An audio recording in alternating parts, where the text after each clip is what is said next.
আসসালামু আলাইকুম ওয়া রাহমাতুল্লাহি ওয়া বারাকাতুহু। ইন্নাল হামদালিল্লাহি ওয়াহদাহু ওয়াসসালাতু ওয়াসসালামু আলা রাসূলিহি ওয়া আলা আলিহি ওয়া আসহাবিহি আজমাইন।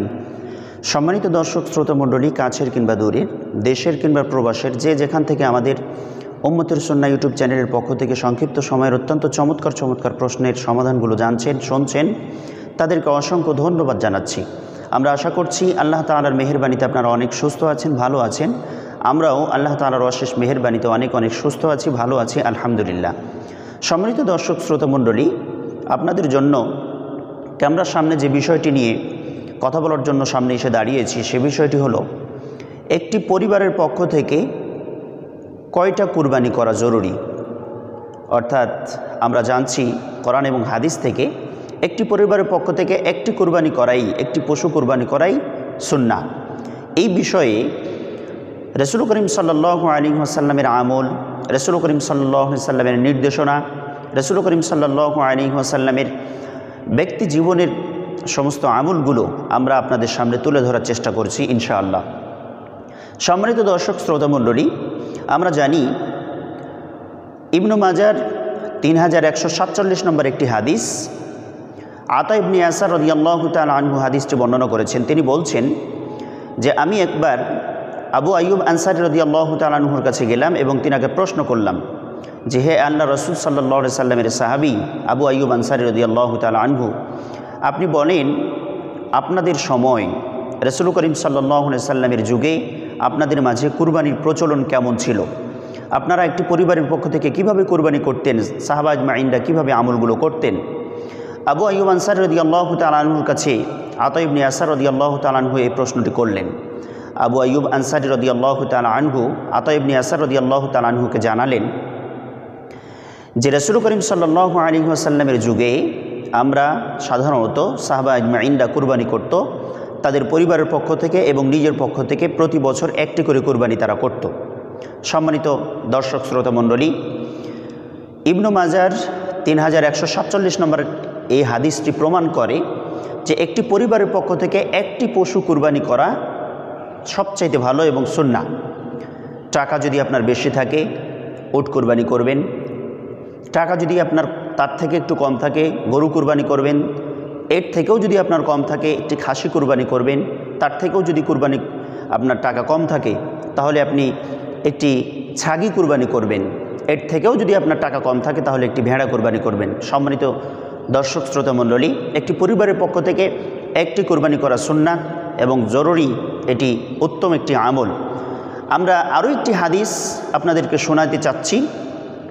রাসূল করিম সাল্লাল্লাহু আলাইহি ওয়াসাল্লামের স্ত্রী আম্মাজান আয়েশা সিদ্দিকা রাদিয়াল্লাহু তাআলা আনহা হাদিসটি বর্ণনা করেছেন। হাদিসটি এসেছে ইবনে মাজার 3135 নম্বর হাদিস। আম্মাজান আয়েশা সিদ্দিকা রাদিয়াল্লাহু তাআলা আনহা বলেন, রাসূল করিম সাল্লাল্লাহু আলাইহি ওয়াসাল্লাম বিদায় হজের সময় তিনি পরিবারের পক্ষ থেকে এবং নিজের পক্ষ থেকে একটি কুরবানি করেছেন, একটি শিংওয়ালা তিনি ভেড়া কুরবানি করেছেন।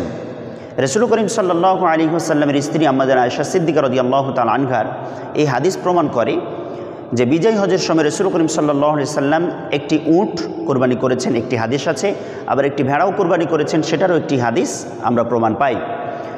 রাসূল করিম সাল্লাল্লাহু আলাইহি ওয়াসাল্লামের আরও একজন সাহাবী, বিখ্যাত সাহাবী, তিনি বলছেন যে আমরা একদা রাসূল করিম সাল্লাল্লাহু আলাইহি ওয়াসাল্লামের সাথে বিদায় হজের সময় আল্লাহ রাসূল সাল্লাল্লাহু আলাইহি ওয়াসাল্লামের আরাফার মাঠে রাসূল সাল্লাল্লাহু আলাইহি ওয়াসাল্লামের পাশে আমরা অবস্থান করছিলাম। এই সময় আল্লাহ রাসূল সাল্লাল্লাহু আলাইহি ওয়াসাল্লাম বললেন, ইয়া আইয়ুহান নাস ইন্না ফি কুল্লি আহলি বাইতিন, হে জনগণ, হে সাহাবা আজমাইনরা, হে লোক সকল, হে মানব সকল, তোমরা জেনে রাখো, ইন্না কুল্লা আহলি বাইতিন, প্রত্যেকটি পরিবারদের জন্য, ফি কুল্লি আমিন আজহিয়া, প্রতিটি পরিবারের পক্ষ থেকে প্রতিটি বছর একটি করে পশু কুরবানি করা তোমাদের জন্য জরুরি। সম্মানিত দর্শক শ্রোতা মণ্ডলী, আমরা এই সমস্ত হাদিস থেকে বুখারী এবং মুসলিমের আরও একটি বর্ণনা আপনাদেরকে শোনাই। ৪র্থ নম্বর যে হাদিসটি, আম্মাজান আয়েশা সিদ্দিকা রাদিয়াল্লাহু তাআলা আনহা হাদিসটি বর্ণনা করেছেন যে রাসূল করিম সাল্লাল্লাহু আলাইহি ওয়াসাল্লাম সাহাবা আজমাইনদেরকে ডাক দিলেন এবং বললেন, নির্দেশ করলেন যে তোমরা আমার পরিবারের পক্ষ থেকে আমার পরিবারদের জন্য একটি শিংওয়ালা দুম্বা কিনে নিয়ে আসো। একটি শিংওয়ালা দুম্বা কিনে নিয়ে আসা হলো এবং রাসূল করিম সাল্লাল্লাহু আলাইহি ওয়াসাল্লাম সেটি কুরবানি করলেন। সম্মানিত দর্শক শ্রোতা মণ্ডলী, আমাদের আয়েশা সিদ্দিকা রাদিয়াল্লাহু তাআলা আনহা বলছেন, সেই কুরবানি করার জন্য রাসূল করিম সাল্লাল্লাহু আলাইহি ওয়াসাল্লাম আমাদের আয়েশা সিদ্দিকা রাদিয়াল্লাহু তাআলা আনহাকে ছুরি ধারানোর জন্য বলেছিলেন এবং তিনি ছুরি ধার করতে পাথরের সাহায্য নিয়েছিলেন। পাথরের সাহায্যে ছুরি ধার নিয়ে এসে রাসূল করিম সাল্লাল্লাহু আলাইহি ওয়াসাল্লামকে দিলেন। আল্লাহ রাসূল সাল্লাল্লাহু আলাইহি ওয়াসাল্লাম ছুরি নিলেন এবং সেই শিংওয়ালা পশুটি নিজের হাতে তিনি জবাই করলেন। সম্মানিত দর্শক শ্রোতা মণ্ডলী, আমরা এই চারটি হাদিস থেকে আমরা প্রমাণ পাচ্ছি যে রাসূল করিম সাল্লাল্লাহু আলাইহি ওয়াসাল্লাম বলেছেন, একটি পরিবারের পক্ষ থেকে একটি পরিবারের জন্য একটি সুন্নাহ, একটি কুরবানি, একটি পশু কুরবানি করা সুন্নাত এবং জরুরি এবং আবশ্যক এই আমলটি অত্যন্ত উত্তম। সম্মানিত দর্শক শ্রোতা মণ্ডলী, আমরা একটি পরিবারের পক্ষ থেকে একটি কুরবানি করব। যদি টাকা বেশি থাকে একটি উট করব, যদি টাকা তার থেকে কম থাকে একটি গরু করব, যদি তার থেকেও কম থাকে আমরা একটি খাসি কুরবানি করব, তার থেকেও যদি টাকা কম থাকে একটি ছাগি কুরবানি করব, আরও যদি টাকা কম থাকে আমরা একটি ভেড়া কুরবানি করব। সম্মানিত দর্শক শ্রোতা মণ্ডলী, কুরবানি একটি ইবাদত, কুরবানি একটি জরুরি ইবাদত, যেটি আল্লাহ তাআলার নৈকট্য অর্জন করার জন্য অত্যন্ত চমৎকার একটি ইবাদত, একটি চমৎকার মাধ্যম। আমরা আল্লাহ তাআলার নৈকট্য অর্জন করার চেষ্টা করব, কুরবানি করার চেষ্টা করব। প্রতি বছরই পরিবারের পক্ষ থেকে, নিজের পক্ষ থেকে একটি কুরবানি, একটি পশু কুরবানি করার চেষ্টা করব, একটি জান কুরবানি করার জবাহ করার চেষ্টা করব। আল্লাহ রাব্বুল আলামিন আমাদেরকে যেন পরিবারের পক্ষ থেকে একটি করে কুরবানি, একটি করে পশু জবাহ করার তৌফিক আল্লাহ তাআলা দান করেন, আল্লাহুম্মা আমিন।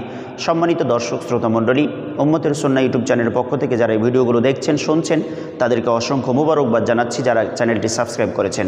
যারা এখনও সাবস্ক্রাইব করেন নাই, আপনার ইসলাম প্রচারের স্বার্থে অবশ্যই চ্যানেলটি সাবস্ক্রাইব করুন। জাযাকুমুল্লাহু খাইর। আসসালামু আলাইকুম ওয়া রাহমাতুল্লাহি ওয়া বারাকাতুহু।